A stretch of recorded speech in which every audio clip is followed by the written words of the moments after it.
Mary, today I'd like to talk about forgiveness. Forgiveness, that's a tough one. It is a tough one. Yep. The definition of forgiveness means to no longer hold sin against a person who has sinned against you. Yeah. And that's always not the easiest thing to do. No, and sometimes it's easy to forgive the first time, and the second time, maybe not quite as easy. And then 3 times, strike, you're out. But that's not what Jesus said. He said to forgive 70 times 7. That's a whole lot of forgiving. That is a lot of forgiveness. Yeah, and it says in Ephesians 4:32, it says, "Be kind one to another, tender-hearted, forgiving one another, even as God, for Christ's sake, hath forgiven you." So we forgive because we've been forgiven. Absolutely. Yeah, and asking forgiveness entails repentance and confession.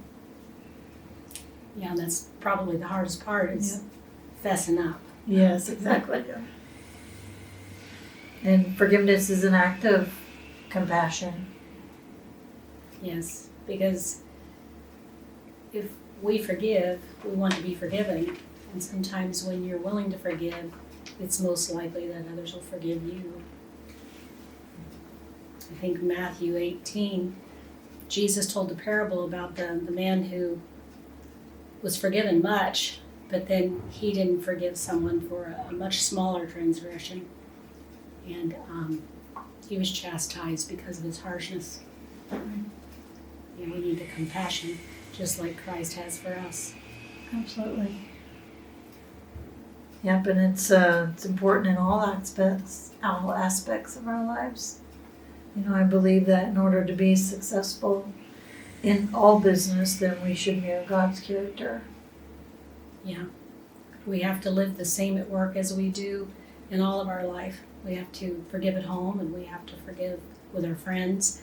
We have to forgive in our business place with our employees and our employers and with our customers. Yep. We need to mirror it all the way. Absolutely.